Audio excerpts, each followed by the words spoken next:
Hello बच्चों, तो आज की इस वीडियो में हम एक नया डेरिवेशन लेके आ चुके हैं जो कि मोस्ट इम्पॉर्टेंट डेरिवेशन है।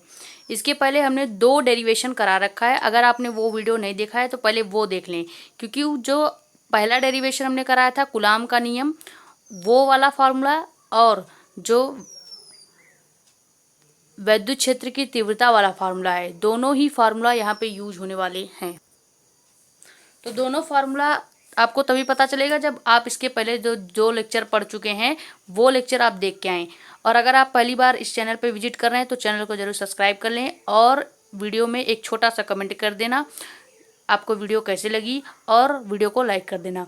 अब हम पढ़ने वाले हैं एक थर्ड लेक्चर, एक मोस्ट इम्पॉर्टेंट डेरिवेशन, जो कि क्या है, बिंदु आवेश के कारण किसी बिंदु पर विद्युत क्षेत्र की तीव्रता कैसे ज्ञात की जाती है।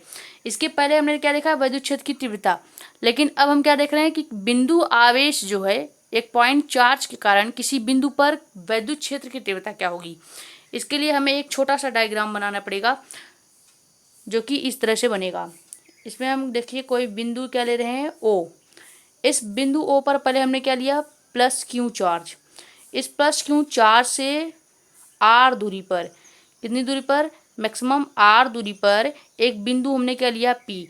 अब इस बिंदु पी पर हमने एक दूसरा आवेश लिया जो कि है प्लस क्यू नॉट चार्ज, और यहाँ से एक फोर्स लग रहा है जो कि है एफ। अब इसी डायग्राम में जो चीज़ें हमने अभी लिखी उसको हम माना या इस तरह से करके लिखने वाले हैं, ठीक है। जैसे ये डायग्राम है, इस डायग्राम में जो चीज़ें दिख रही है अभी उसको लिखते हैं। जैसे सबसे पहले क्या दिख रहा है डायग्राम में कि हमने क्या किया, पहले मान लिया, माना एक आवेश है, एक क्या है, आवेश क्यों है। अब वो आवेश जो क्यों है वो कहाँ पे है, हमने पहले ही बताया, बिंदु ओ पर एक आवेश हमने पहले क्यों लिया। तो माना एक आवेश क्यों बिंदु ओ पर, कहाँ पे, बिंदु ओ पर रखा गया है। तो सब हम यहाँ पे जो चित्र दिया है उसी से देख के लिख रहे हैं। ये आप भी लिख सकते हैं, और अगर आपको नहीं आ रहा है तो आप एक दो बार अगर प्रैक्टिस कर लेंगे तो बड़े ही आराम से आप इसको कर सकते हैं, ठीक। तो हमने क्या लिया पहले कि माना एक आवेश क्या है, क्यों, जो बिंदु ओ पर रखा गया है, जैसे कि यहाँ पे हमने पहले ही दिखाया। अब बिंदु ओ से हम क्या लिखेंगे कि बिंदु ओ से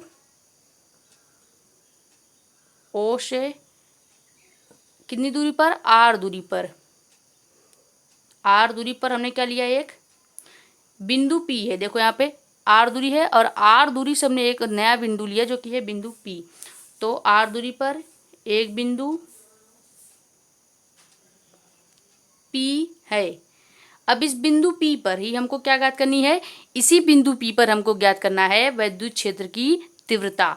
तो हम क्या लिखेंगे, जहां हमको क्या करनी है, जहां पर एक नया आवेश है वो है प्लस क्यू नॉट। प्लस लिखना जरूरी नहीं है, वो पहले ही प्लस मान लिया जाएगा। जहाँ पर क्या है, बिंदु पी पर, जहाँ का मतलब ये हो जाएगा बिंदु पी पर बात हो रही है। बिंदु पी पर आवेश क्या है, क्यू नॉट। अब ये क्यू नॉट क्या है, आवेश रखा गया है, या कह सकते हैं लिया गया है, रखा गया है या लिया गया है। अब इसी बिंदु पी पर, इसी या इस बिंदु पी पर, बिंदु पी पर ही हमको क्या ज्ञात करनी है, विद्युत क्षेत्र की तीव्रता ज्ञात करनी है। तीव्रता कैपिटल ई ज्ञात करनी है।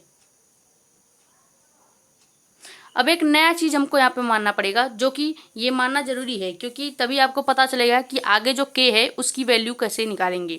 जैसे कि हम एक चीज और मानेंगे, क्या, वो है कि माना जो माध्यम का परावैद्युतांक है, माध्यम का परावैद्युतांक, माना माध्यम का परावैद्युतांक कांस्टेंट के है, कांस्टेंट के है, ठीक। यहाँ तक आपको क्लियर है। अब हम देखेंगे कि इसके पहले जो हमने दो नया डेरिवेशन कर रखा था, एक कूलाम का नियम और दूसरा आपका था क्या, विद्युत क्षेत्र की तीव्रता। तो कूलाम का नियम और विद्युत क्षेत्र की तीव्रता दोनों ही नियम इस वाले डेरिवेशन में काम आने वाले हैं। जैसे कि इसके पहले हमने क्या पढ़ा था, कूलाम का नियम। तो यहाँ पे क्या लिखेंगे आप, कूलाम के नियम से, कूलाम के नियम से। कूलाम के नियम का सूत्र आप एक बार कमेंट कर देंगे अगर आपको आता है तो, अगर नहीं आता तो आप इसके पहले जो हमने फर्स्ट लेक्चर डाला था आप उसे जाके देख लीजिएगा। वो फर्स्ट लेक्चर हम डिस्क्रिप्शन में लिंक डाल देंगे, आप आराम से देख लीजिएगा। यहाँ पे हम कूलाम का नियम का फार्मूला लिख देते हैं, जो कि क्या है, F बराबर 1/4 पाई एप्सिलॉन नॉट के। अब पूरा क्या हो जाएगा, जो हमने दोनों आवेश लिया है वो आवेश भी रहेगा यहाँ पे Q इंटू क्यू नॉट बटे आर स्क्वायर। ये पूरा आपका कूलाम का फार्मूला हो गया। दूसरा हमारा फार्मूला क्या था, विद्युत क्षेत्र की तीव्रता।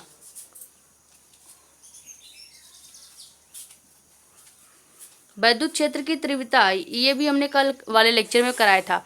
ये वाला जो फार्मूला है कूलाम के नियम का फार्मूला, F बराबर 1/4 पाई एप्सिलॉन नॉट के Q इंटू क्यू नॉट बटे आर स्क्वायर। इसको जी मत समझिएगा, ये आर है, आर स्क्वायर। ये वाला फार्मूला भी हमने करा रखा था डेराइव, और ये वाला तो हमने कराया ही है कल वाली वीडियो में, तो ये भी आप देख लीजिएगा। यहाँ पे हम बता ही रहे हैं। ये वाला फार्मूला कैसे था, विद्युत क्षेत्र की तीव्रता वो है E बराबर F/Q0। ये हमारा क्या हो जाएगा, समीकरण फर्स्ट, और ये कोई समीकरण नहीं होगा, ये समीकरण फर्स्ट है। विद्युत क्षेत्र की तीव्रता जो है वो समीकरण फर्स्ट बनाएंगे। क्यों, क्योंकि हमें बिंदु आवेश के कारण क्या ज्ञात करनी है, विद्युत क्षेत्र की तीव्रता ज्ञात करनी है। इसलिए हम विद्युत क्षेत्र की तीव्रता के सूत्र को समीकरण फर्स्ट मानेंगे। अब इस समीकरण फर्स्ट में ये जो कूलाम का नियम का जो F का पूरा वैल्यू आई है, इसी को इस F के जगह रखेंगे। जैसे कि समीकरण फर्स्ट में क्या करेंगे कि F का मान समीकरण एक में रखने पर समीकरण एक क्या है, E बराबर F/Q0। तो यहाँ पे रखेंगे तो E बराबर F का मान क्या है, 1/4 पाई एप्सिलॉन नॉट, कांस्टेंट के बीच में लिखेंगे, कांस्टेंट के, और ब्रैकेट में हमारा Q इंटू क्यू नॉट बटे आर स्क्वायर। यहाँ तक क्लियर है। उसके बाद हम बटे में पूरा ये जो क्यू नॉट है, इस क्यू नॉट को लिखेंगे। अब इस क्यू नॉट से ये वाला क्यू नॉट कैंसिल आउट हो जाएगा। अब हमारा पूरा क्या बचेगा मान, वो बचेगा E बराबर 1/4 पाई एप्सिलॉन नॉट के Q के बटे आर स्क्वायर ब्रैकेट में। अब चूंकि एक इम्पॉर्टेंट पॉइंट है कि K का जो मान होता है निर्वात में, निर्वात यानी कि वायु में, जो परावैद्युतांक K का मान है, K का मान निर्वात में कितना होता है, 1 होता है। अब निर्वात में जब K का मान 1 लेंगे तो K यहाँ से हट जाएगा। जब निर्वात में K का मान, इस K का मान हम 1 ले लेंगे तो ये K यहाँ से हट जाएगा। तो हमारा जो फार्मूला बनेगा वो क्या बनेगा, हमारा जो फार्मूला बनेगा वो बनेगा E बराबर 1/4 pi epsilon not Q/R square. यही आपका क्या है, बिंदु आवेश के कारण किसी बिंदु पर विद्युत क्षेत्र की तीव्रता का फार्मूला, यही आपको डिराइव करना था। इसमें बस 2 मेन फार्मूले आपको याद होने चाहिए। एक कूलाम के नियम का फार्मूला जो कि क्या है, F बराबर 1/4 पाई एप्सिलॉन नॉट के Q into q naught r square, और दूसरा आपका एक बहुत इंपॉर्टेंट फार्मूला है जो कि क्या है, विद्युत क्षेत्र की तीव्रता का फार्मूला, E बराबर F/Q0। E बराबर F/Q0 जो है, इसमें F का, ये जो कूलाम के नियम से आया है पूरा का वैल्यू F का, उसको हम रखेंगे इस F की जगह। तो जैसे हम E बराबर F बटे Q0 में F का मान रखेंगे जो कि क्या है, 1/4 पाई एप्सिलॉन नॉट के Q into q naught r square. अब पूरा नीचे क्यू नॉट पहले से है, हमने बस F की वैल्यू ये वाली पुट की है यहाँ पे, तो क्यू नॉट से क्यू नॉट कैंसिल हो जाएगा और हमारा E की जो वैल्यू बचेगी वो 1/4 पाई एप्सिलॉन नॉट के बचेगा। अब K जो है वो परावैद्युतांक है, परावैद्युतांक यानी कि वायु में कांस्टेंट K का मान हमेशा 1 लिया जाता है। तो जब हम इस K का मान 1 लेंगे तो हमारा ये K भी हट जाएगा। तो यहाँ पे मेन जो फॉर्मूला आएगा वो आएगा क्या, E बराबर 1/4 pi epsilon not Q/R square. ये इंपॉर्टेंट फार्मूला है, आपको याद होना चाहिए। तो ये पूरा डेरिवेशन आपका यहाँ पे ख़त्म हुआ। ये जो लिखने वाला पॉइंट है वो आपको आराम से इस चित्र को देख के खुद लिखना होगा। 1-2 बार आप इसे याद कर लेंगे, अपने आप ही आपको याद हो जाएगी। तो ये डेरिवेशन आपका यहीं पे ख़त्म हुआ। इसके पहले 2 वीडियो डल चुकी है, वो दोनों वीडियो देख लीजिएगा, जो कि है कूलाम के नियम का सूत्र और विद्युत क्षेत्र की तीव्रता। वो दोनों जो इक्वेशन है उसी से रिलेट करके हमने ये नया डेरिवेशन बताया है।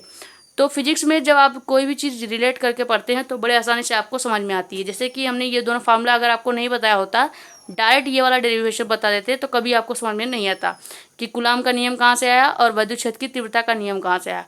जब हमने ये दोनों फार्मूला आपको बताया तब जाके आपको ये वाले फार्मूला जो बना है नया डेरिवेशन का, वो बड़े ही आसानी से समझ में आया।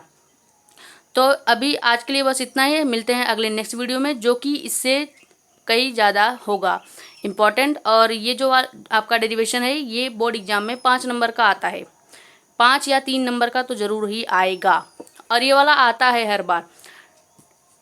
मिलते हैं नेक्स्ट वीडियो में। Thank you.